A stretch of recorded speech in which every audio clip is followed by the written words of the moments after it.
Senator Evan Bayh. Later this morning, Senator Bayh is going to be meeting with Vice President Biden to discuss invading Pakistan. Oh, wait, wrong prompter still. Washington's spending policies and the $1.8 trillion increase of the federal debt ceiling. And this is all fine and well, and we're only talking about the future of our kids and grandkids and inflation, where we're buying bread with money in wheelbarrows. But let's talk about important things.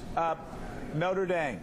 It looks like Notre Dame has a coach. It looks like it's going to be a guy named Kelly to coach the Irish. It seems like an appropriate name, but is this a good choice, Senator, for your home state?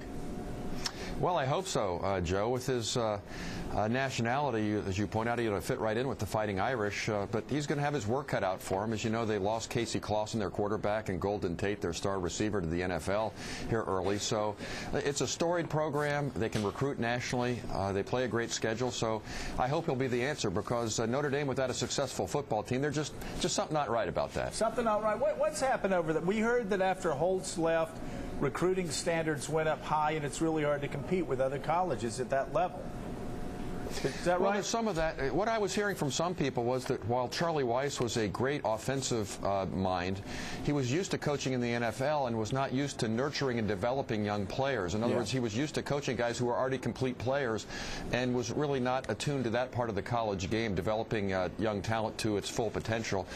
Coach Kelly, coming out of college, presumably is used to doing that. That'll help an awful lot. You got to be able to also go into the living rooms and convince mom and dad that you're going to take care of their kid over the next 4 years. All right, so let's talk about, I was reminiscing yesterday how I voted against an increase in the debt ceiling to $6 trillion just a decade ago.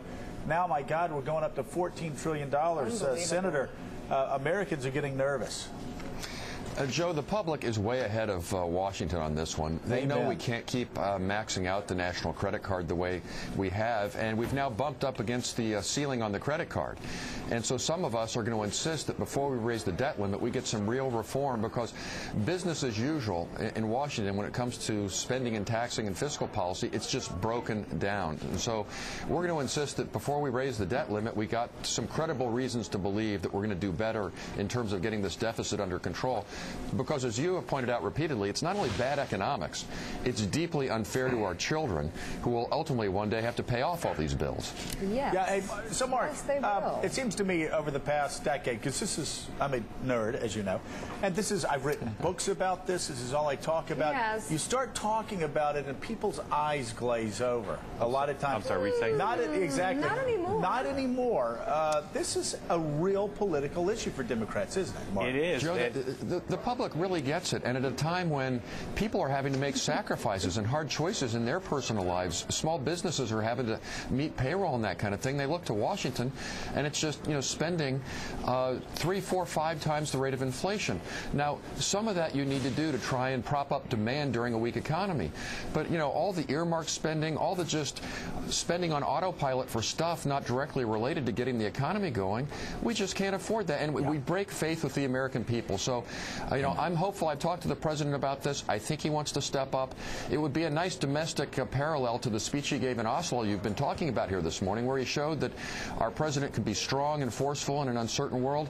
We need to bring that same sense of resoluteness to tackling this deficit and getting our finances in order.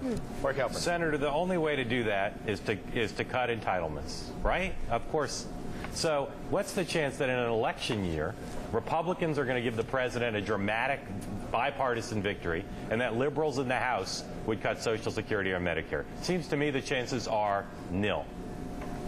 Well, that's right, and that's one of the reasons that we have structured this proposal to establish the commission, make it a streamlined process so you can't filibuster in the Senate, you can't propose amendments to its final conclusions. It has to be voted on, and here's the key.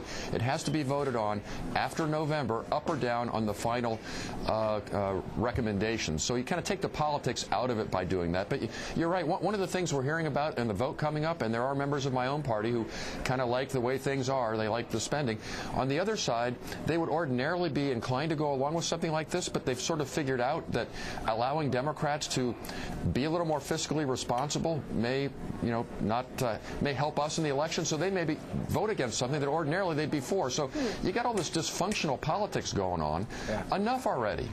The future of the country is at stake. But, it's difficult. To answer your question directly, it's difficult. That's one of the reasons that we wanted the vote after the election to take all that stuff out of it. All right, there you go. Senator Bayh, thank you very, very much. We appreciate you being on the show this morning.